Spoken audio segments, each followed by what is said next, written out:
Hi everyone, welcome to Paul Programs. Today we're talking about the game Meteomals. What is Meteomals? It's a game I designed for the Pen and Paper Jam back in 2018. The game looks to streamline monster battling card games by removing a lot of the fluff like deck building and using dice to create some randomness and balance in the game. First, we'll take a look at the concept of the game. Then, we'll dive in and take a look at how the mechanics and rules work. After that, we'll talk about some ways the game can be improved and made better. Meteomals took inspiration from games like Pokemon, while implementing the idea of a card game very differently than how Pokemon does it. Players are known as forecasters. Their goal is to reach level 10 and then defeat an opponent's monster. How they level? We'll talk about that when we go into the rules. There is no limit to the creatures that can be used, and there's no limit to the amount of reaction cards you can have on you. But because you can only have one monster and one reaction card, that helps in terms of balancing out the game. And by adding in weakness mechanics similar to rock, paper, scissors, we're able to add strategy into the game. So that was a quick look at the concept of the game. Now let's dive deeper and take a look at the mechanics. To start off, let's take a look at the different card types that you'll be using in this game. Let's start by discussing the Meteomal creature cards. In the top left corner, you'll have a symbol that represents their element. This element helps in terms of deciding weakness and strengths. In the bottom right corner, you'll have all their individual stats. Next up, we have reaction cards.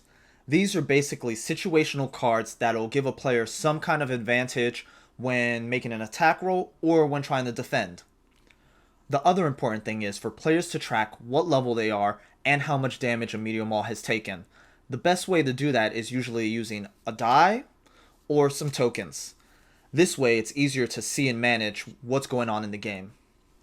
As mentioned before, the goal of the game is to reach level 10 and defeat an opponent monster. So, to get started with the game, we have to talk about setup. When you first start the game initially, you'll set one Meteomal face down and you'll set your reaction card face down.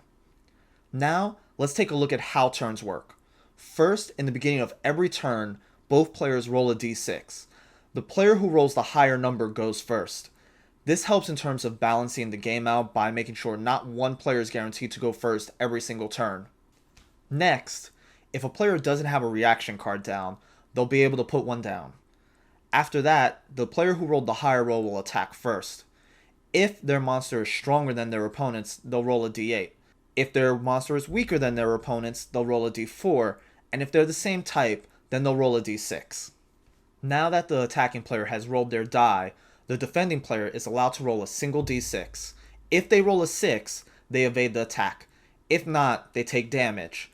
To determine damage, you would take the player's attack plus the number rolled on the die, subtract the other player's defense, and then you would remove that from the Meteomal's health. All damage cannot be reduced below 1. So there's always damage happening to a Meteomal if a hit hits. If a Meteomal's health drops to 0, the Meteomal is defeated. If it's not defeated, then the defending player becomes the attacking player and the attacking player becomes the defending player. Once both players have taken their turn, you now calculate how many levels a player has gone up. A player gets 1 level for landing an attack, 1 level for evading an attack, and if they defeat a Meteomal, they get a level for that. If a Meteomal is defeated, it's replaced at the end of a turn. Players continually take turns until one player hits the win condition, which in this case is reaching level 10 and defeating an opponent's Meteomal. That covers the rules of the game. Now let's take a deeper dive into why some of the decisions made for the game were made. As mentioned before, dice balance the game by adding an element of randomness. They also prevent players from getting an advantage if they go first every single turn. Meanwhile, reaction cards allow a player to be somewhat involved in the game and don't feel like everything's out of their control due to the randomness of the dice. With that, we should have an understanding on why the design decisions made were made. Now, let's take a look at how we can push the game further and make improvements.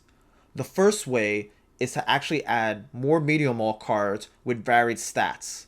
This allows players to strategize in different ways than they currently are and develop a playstyle that's all their own.